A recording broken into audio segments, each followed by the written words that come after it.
With a worsening law and order situation in the Kashmir Valley, the army has now been called out in Srinagar.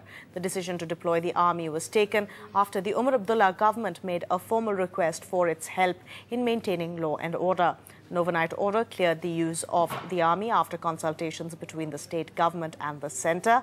The army's primary role would be to calm tension. In the last 24 hours, violence erupted in Srinagar, resulting in 4 more civilian killings in clashes with security forces. We spoke to NDTV Group editor Barkha Dutt to ask her about the political reasoning behind using the army.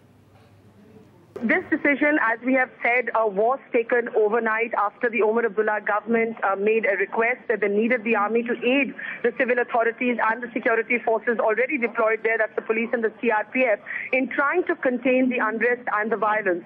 The reasoning at the moment is that while there is a recognition that in the end there needs to be a political approach to the situation in the valley, something that the Chief Minister Umar Abdullah also said in his interview to us, you would remember, as a preliminary step, however, as a preliminary prerequisite, first the spiraling violence needs to be contained.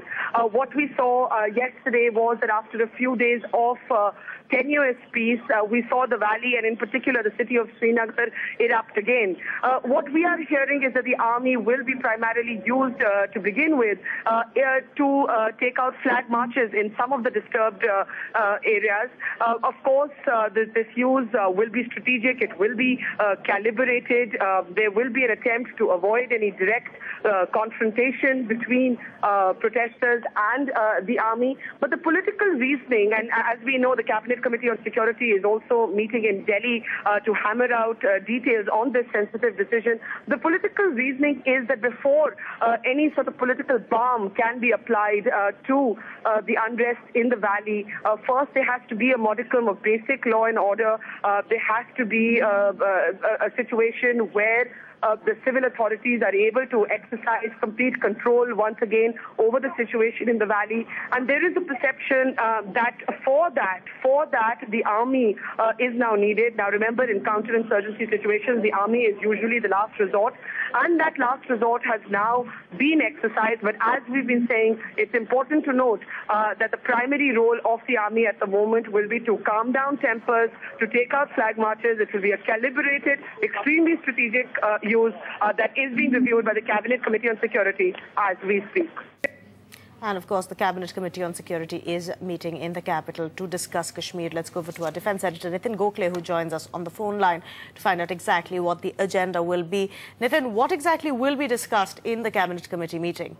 Well, clearly this Cabinet Committee on Security meeting is exactly to discuss the situation in Kashmir and in particularly in Srinagar since last night.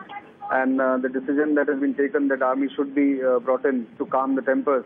It is on that and what further steps can be taken to bring the situation back to some semblance of normalcy. The army, remember, is there in support role of the paramilitary and the police.